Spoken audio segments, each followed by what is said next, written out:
Yo, yo, yo. Welcome back to the channel.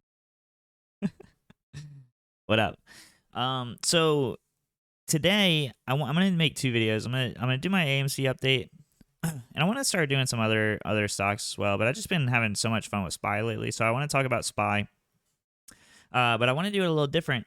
Before I talk about like my more broad view, obviously market is still open. Spy is dumping its face off right now.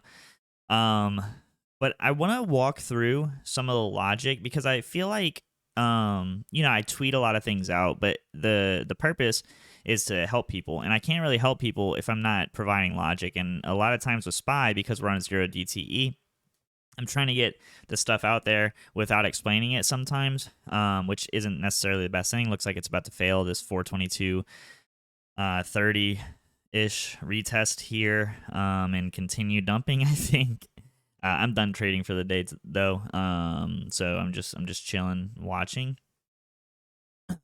So I just want to talk about the logic that I've had throughout here, because you can see here the beginning of the day before market open. I tweeted out saying, and this is all day trading stuff. Okay, so this is not like macro view, but a lot of the concepts kind of apply. So I tweeted Spy's room to swing up, but I'd rather wait and react to open than enter something right away. And what I was referring to was, on a more macro scale, it looked like Spy was forming somewhat of a falling wedge.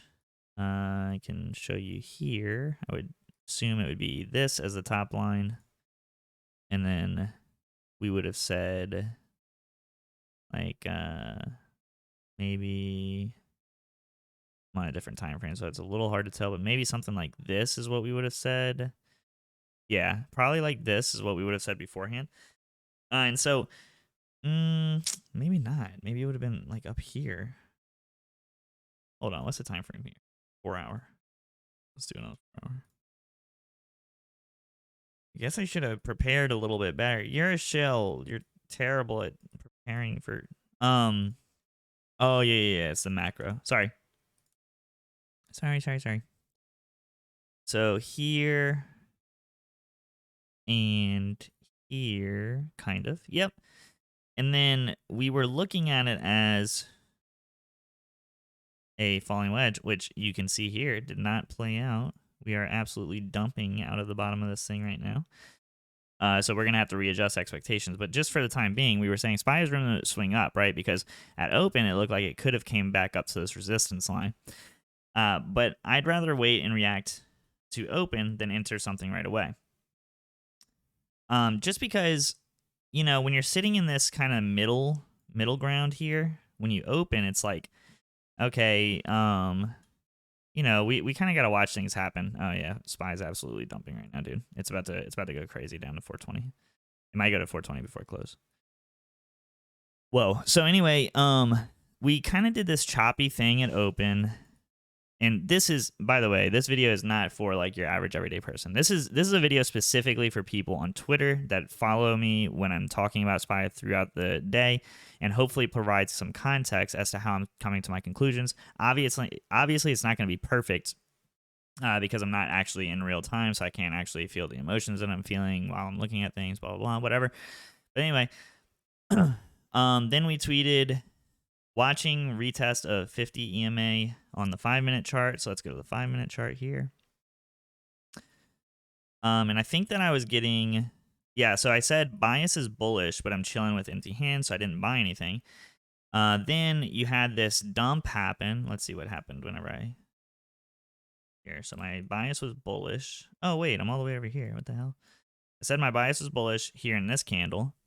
And then I think, but I said empty hands, right? So then they had a dump. And whenever the dump happened, I said watching retest of 50 EMA, it failed 21. Probably crossed down and caused sell-off. So what I'm referring to is here. In this time frame, and as you see, we did have that cross, which ended up leading to the sell-off.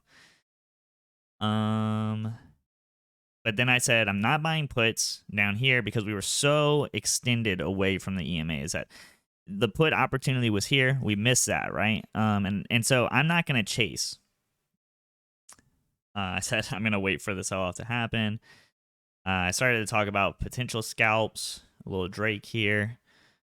Then I tweeted here. So this was my first like, hey, I think this is gonna happen. Think spy knife coming, because it came back up and it started to cool off here, right? You started to see this curl up like this, and I'm probably looking at this on the 1 minute chart. So let's take a look. And as you can see here, this is pretty quick. I was in the gym and I saw this kind of formation happening. And what I'm looking at this as is, let's take the EMAs off for a second. Now what I'm looking at this as is, okay, pretty clearly here, this is a distribution, okay? So if you're not familiar, look up Wyckoff distribution. This is a distribution that's occurring here. And whenever we were at this point in the chart, I saw this as a failure. We came up, failed again, and now we're retesting this key level here at 428.50, okay? And you can see here, we tested it a bunch of times and then eventually failed it. That was at spine knife, right?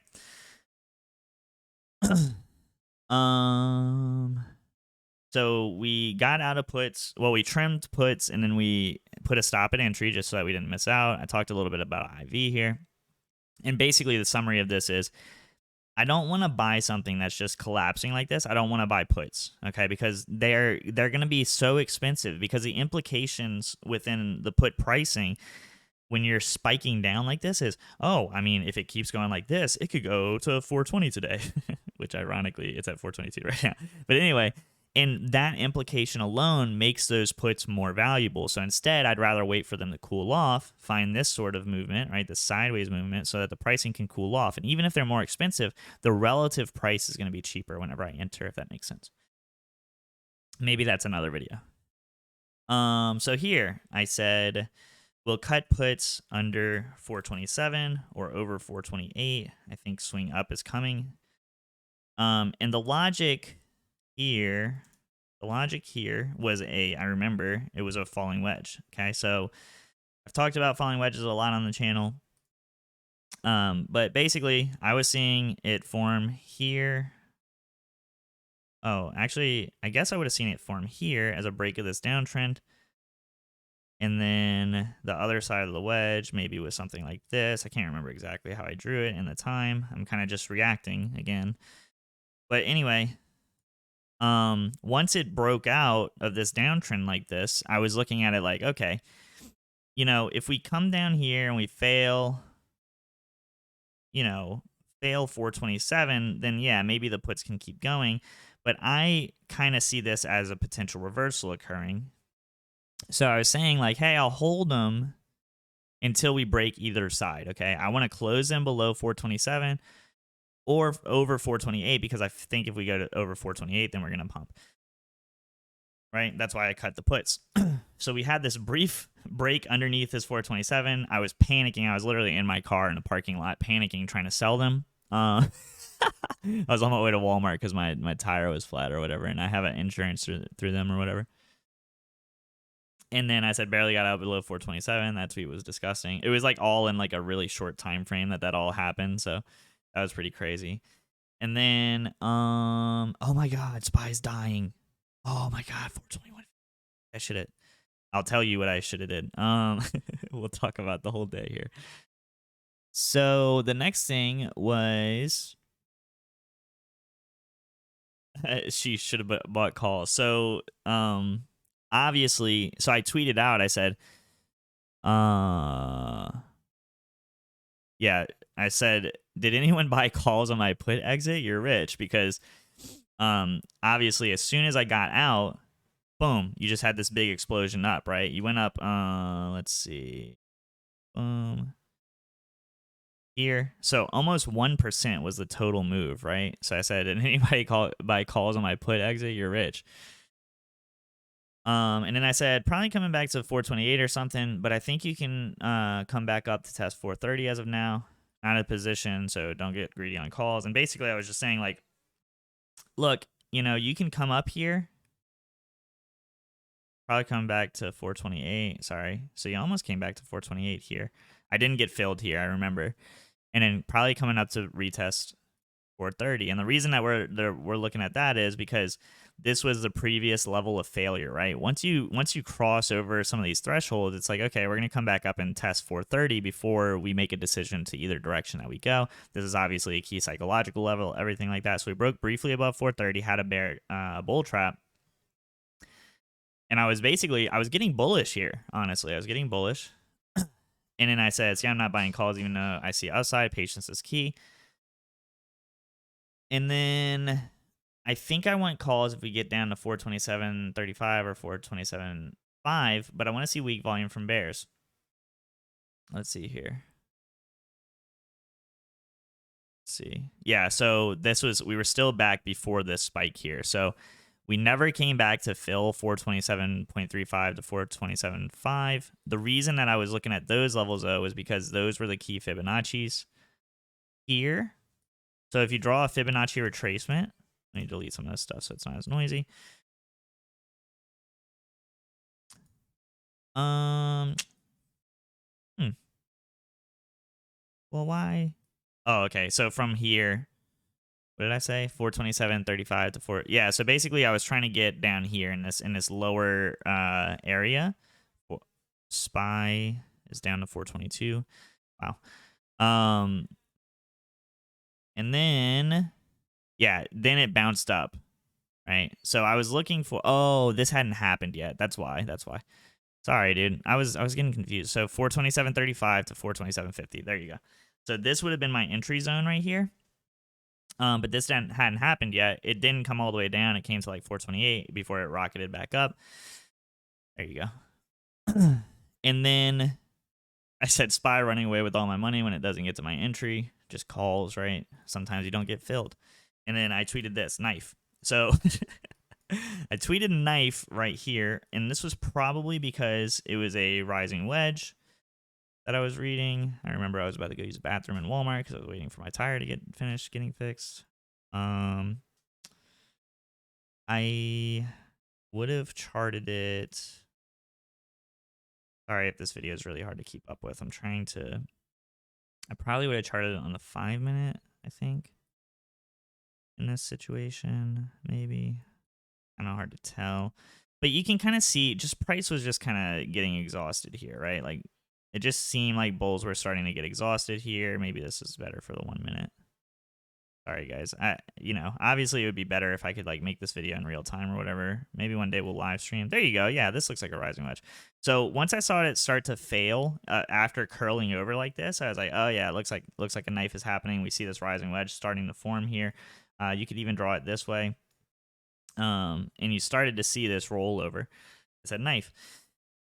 I said I can see SPY crawl up to 430, 432, but there will be a big knife today, which I was right about. And then I said if you wrote calls inputs, holy hell, win mansion, because obviously today was an insane day, dude.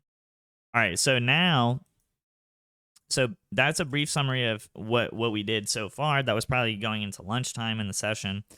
You obviously got this knife, and then you had further continuation, bearishness, and then I said, put all my stuff up at Walmart. We're going to Target. I was kidding. I didn't go to fucking Target. And then from here, I said, if fail 426, the world ends. Okay. Now, the reason that I was saying that was because now what was happening was we had finished this distribution. We broke below the trading range. And now SPY starts to look weak below the distribution trading range. Okay. 425.86. So I tweeted out, hey, look. Oh, and I did this too. If it fails 427 as well.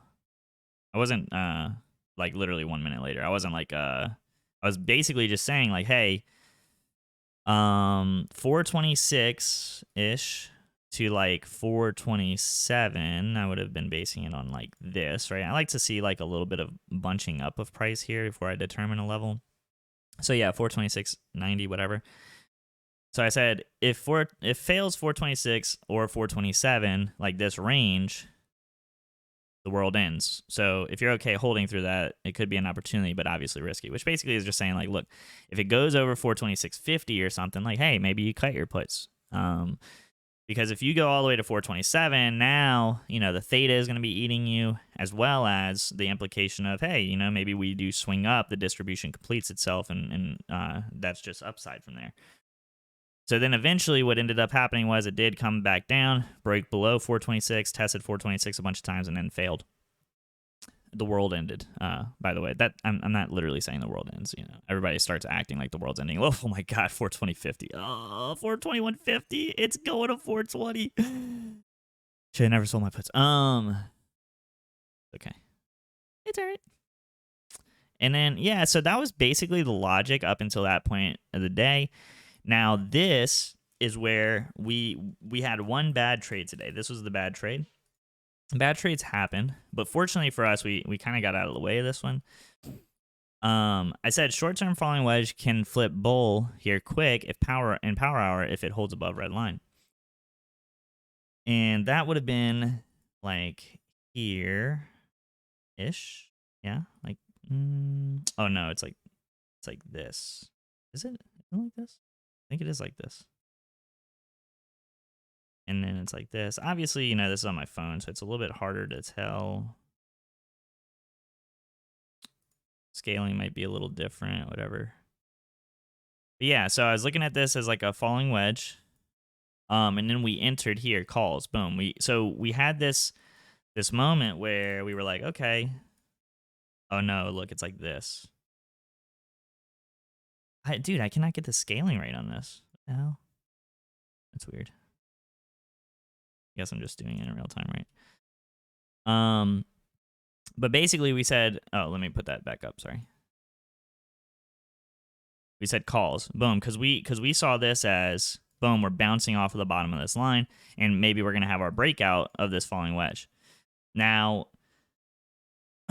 what ended up happening was you had this big volume candle come in for a sell, and then it just went sideways. And that is not the reaction that I was looking for. What I was looking for was, boom, we come here, maybe bounce a couple times, and boom, we got to get out, right? Especially in a really bearish kind of tone, you gotta make your move. And when I saw that big red volume come in, I was like, ooh, that don't look too good. So then what we did was, while it was in the sideways, we didn't see that big reaction we wanted. I said, cutting calls, empty hands, waiting for better entry. And like 3 minutes later, it absolutely dumped its face off, came back and retested this 424-ish region, and then failed again. And now we're in Dumpsville, right? So we only lost like 5% on that. And it was basically just like theta decay, right? Like, slight price difference, but mostly just theta that we lost there. But you really got to be paying attention to that volume, like who's controlling the volume. Like right now, I mean, this is a big green candle. Holy shit. Like that's a lot of bullish volume. Maybe you're seeing the reversal here before 420. Maybe we'll close the day. Oh, look. Okay. Yeah, this is the end of the day though. Market's about to close right now. 421.50 close kind of makes sense. See where we close at. 15 seconds. Maybe you just spurt up here. Probably.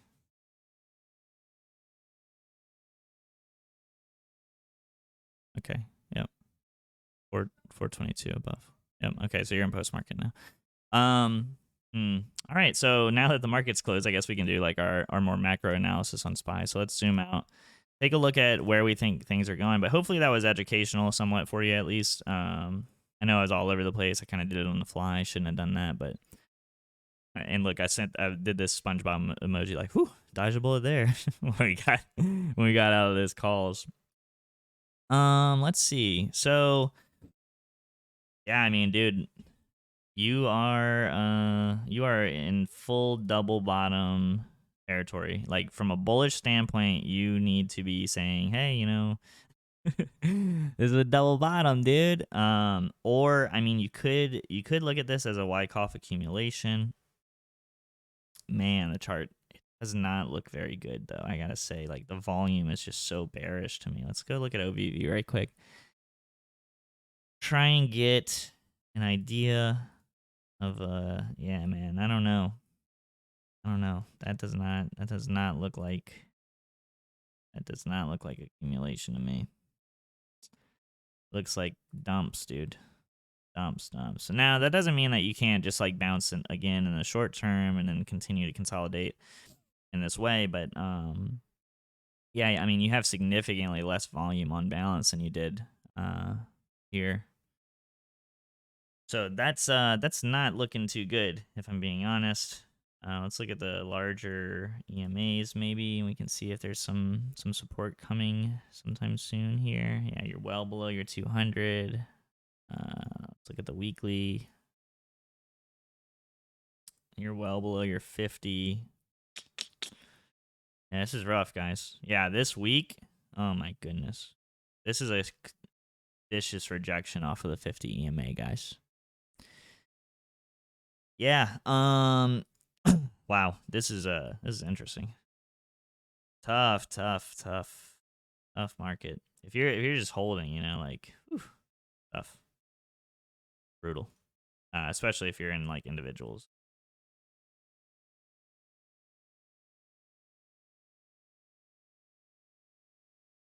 This is yeah, man. You got a little ways to go. You might have a little relief bounce here up to like 435. Let's look at the daily chart. Try and make an assessment of that. Yeah, this was a clear bull trap, man. I remember this too. I remember breaking this downtrend, and then you have this like space. It just like a little fucking moon rocket, and whew, tough days. But yeah, I mean, that's why I tweeted this out a few weeks ago, but that's why in this market it's gonna be key, with everything going on in the world, that you become more nimble and more able to move with the market, whichever direction it goes, because yeah, guys, this is a lot of selling pressure down here compared to buying pressure. This is rough.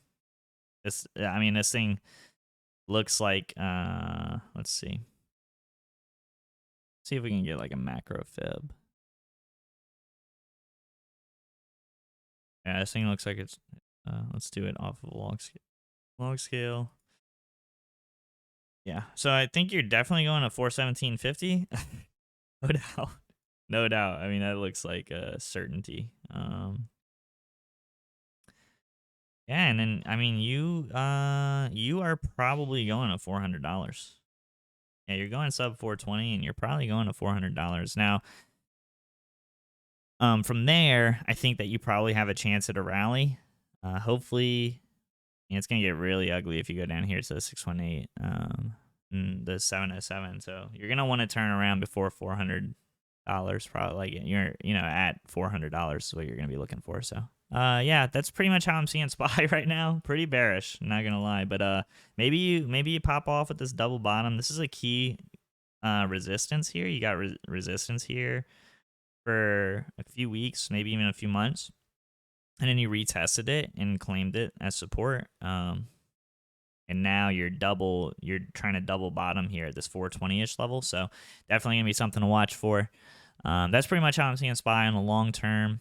You got your EMAs like starting to look like they want to cross below the 200-day EMA, so that's not good either. But yeah, so that's pretty much the video. Hopefully you enjoyed. I'm gonna be posting that AMC video as well. But yeah, so peace out and have a good rest of your day. Thanks.